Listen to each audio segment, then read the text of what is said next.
अस्सलाम वालेकुम सर। वालेकुम सलाम आसिफ सर साहब। ये हमारे एक दोस्त हैं अजीम साहब, वो मैनुअल एक्सकेवेशन के बारे में पूछ रहे हैं। जी आसिफ साहब, मैनुअल एक्सकवेशन एक बड़ा इंपॉर्टेंट टॉपिक है।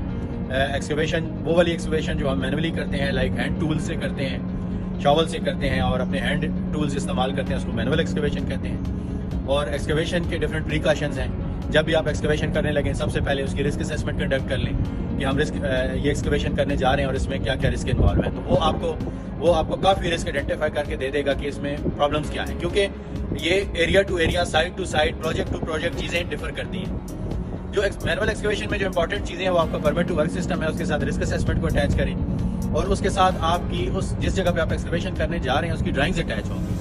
उस पर प्रॉपर कोऑर्डिनेट्स डिफाइन किए गए होंगे सर्वे की तरफ से कि यहाँ से लेके ए पॉइंट से लेके बी पॉइंट तक मुझे एक्सकवेट करना है। और उसके साथ जियो टेक्निकल की एक रिपोर्ट होती है, जियो टेक्निकल इंजीनियर की, जिसमें क्लासेस ऑफ सॉइल भी मेंशन की गई होती है। और उसमें मोस्ट इंपॉर्टेंट चीज़ है, जब भी आप मैनुअली चीज़ों को एक्सकवेट करेंगे तो आप लाजमी मेरे ख्याल से अंडरग्राउंड यूटिलिटीज़ को एक्सपोज करने के लिए मैनुअली एक्सकवेट करते हैं ज़्यादा। तो अंडरग्राउंड यूटिलिटीज़ के बारे में जानना आपके लिए बहुत इंपॉर्टेंट है कि किस टाइप की अंडरग्राउंड यूटिलिटीज़ नीचे हो सकती हैं। Different type of underground utilities हैं। कुछ हमारी MV केबल्स होती हैं, यानी कि मीडियम वोल्ट की केबल्स होती हैं, कुछ LV लो वोल्ट और HV high volt, EHV extreme high volt की केबल्स होती हैं। उनके डिफरेंट प्रिकॉशंस हैं। फॉर एग्जांपल आप जहाँ पे मैनुअली एक्सकवेट कर रहे हैं और वहाँ पे नीचे EHV या HV केबल है, तो आप जो मैनुअली एक्सकवेट करते हैं, जो उसका जर्क आता है या वाइब्रेशन आती है, तो उससे वो केबल मुतासर हो सकती है, एक्सप्लोजन हो सकता है। प्लस फॉर एग्जांपल नीचे कोई portable line, foul sewer line या आपकी strong water line, portable lines हैं पानी की, तो उसमें हाई प्रेशर होता है। अगर आप मैनुअली उसको हिट करेंगे तो वो एक बड़ा लॉस में कन्वर्ट हो सकता है, बड़े इंसिडेंट में। तो जब भी आप मैनुअली एक्सकवेट करें, ड्राइंग्स को जरूर स्टडी कर लें। प्लस जब भी आप मैनुअली एक्सकवेट करते हैं तो यूटिलिटी की जो है डिमार्केशन होती है, यानी कि टाइल्स आ सकती हैं, टेप आ सकती है। तो जैसे ही कोई मार्किंग आपको नजर आए मैनुअली एक्सकवेट करते हुए, वहीं पे आपको स्टॉप कर देना है काम और अपने सुपरवाइजर्स को, अपने इंजीनियर्स को इन्फॉर्म करना है कि हम यहाँ तक मैनुअली एक्सकवेट कर चुके हैं, अब नीचे मार्किंग आ गई है, तो हमें क्या प्रिकॉशंस लेने हैं। तो वो यूटिलिटी को देखते हुए प्रिकॉशंस लेंगे। बाकी अगर मैं एक्सकवेशन सेफ्टी की बात करूँ तो जब हम 1.8 मीटर से ज़्यादा डीप एक्सकवेशन कर देते हैं तो कुछ प्रोटोकॉल सेफ्टी के एप्लीकेबल हो जाते हैं, जिसमें आपको प्रॉपर एक्सेस और एग्रेस देनी है और आपने लेडर एक्सेस देनी है। जो लेडर आपने एक्सकवेशन में लगाना है उसके almost 3 rungs above the ground level होने चाहिए।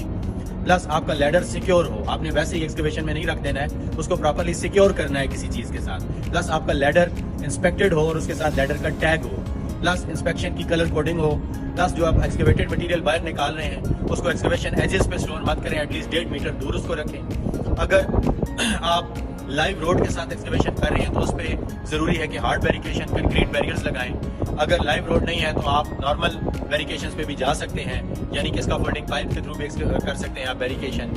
आप प्लास्टिक बैरियर रख सकते हैं, वाटर फील्ड, तो एज प्रोटेक्शन आप ऐसे भी कर सकते हैं। प्लस आप जब भी एक्सकवेशन करेंगे ग्रीन नेट्स या जियो टेक्सटाइल डाल देंगे ताकि जो भी मटेरियल है, जो लोग नीचे उन पे डायरेक्टली गिरे नहीं। और फॉर एग्जांपल अगर कोलैप्स होता है, केव इन होता है, तो पहले वो जियो टेक्सटाइल शीट जाके वर्कर के ऊपर गिरती है और कोलैप्स से जो है रेस्क्यू के काफी चांसेस बढ़ जाते हैं। वर्कर को रेस्क्यू बंदा बेहतर तरीके से कर सकता है। प्लस जब भी आप एक्सकवेशन करते हैं तो आप जियो टेक्निकल इंजीनियर की जो रिपोर्ट होती है वो बहुत मैटर कर रही होती है। वो ही रिकमेंड करता है कि ये एक्सकवेशन, ये सॉइल का एनालिसिस क्या है और इस एक्सकवेशन को हमें कैसे परफॉर्म करना है। एक्सकवेशन को जो सबसे बड़ा हैजर्ड कंसिडर किया जाता है उसे केव इन बोलते हैं। केव इन का मतलब है किसी एक्सकवेशन का कोलैप्स हो जाना।